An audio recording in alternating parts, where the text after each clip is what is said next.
గోశాల తర్వాత ఈ పరిసర ప్రాంతాలు కొంచెం శుభ్రత అంతా కూడా వారు చూస్తారు. సో మన వైపు నుండి కూడా మనం అధైర్యపడకుండా కాస్త మనం కూడా ఏం చేయగలం అనేటువంటి ఆలోచనతోటి ముందుకు వెళ్తే తప్పకుండా నిన్న మొన్నటి వరకు చాలా భయపడిపోయి ఎవరు మన దగ్గరికి రాకుండా ఉండి మనల్ని వెలివేసే పరిస్థితి ఒకానొకప్పుడు ఉండేది. కానీ అటువంటి పరిస్థితి లేదు.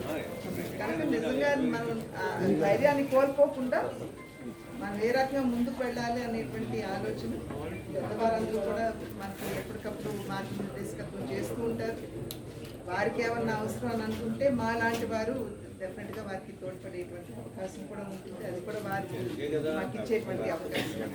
కనుక వారికి ముందుగా నేను ధన్యవాదాలు తెలియజేస్తున్నాను. ఒకానొక సందర్భంలో కేంద్ర నాయకత్వం మా అందరితో చెప్పింది, ఈ రకంగా ఇబ్బంది పడేటువంటి వారిని ఒక్కొక్కరు దత్తత తీసుకోండి అని చెప్పి మా పార్టీకి మా పెద్దలు ఇచ్చినటువంటి ఆదేశం. కానీ అప్పట్లో మాకు ఇక్కడ ఉన్నారు అని చెప్పి మాకు తెలియదు. మేమేదో బాపట్లలో ఉండేది ఒకటి, బాపట్ల దగ్గర ఉంది, ఇంకెక్కడో విజయవాడ దగ్గర ఒకటి ఉంది.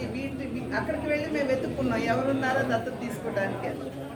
కానీ మాకు అర్థమైంది ఇప్పుడు ఒక్కరు కాదు, పెద్దలు ఓలేటి గారు, శివరాజు గారు, వీరందరూ పెద్దలందరూ ఇక్కడ ఉన్నటువంటి సందర్భంలో వారందరికీ సహకారాన్ని అందిస్తాం. మీ అందరికీ మా అండదండ మేము ఇస్తామని చెప్పి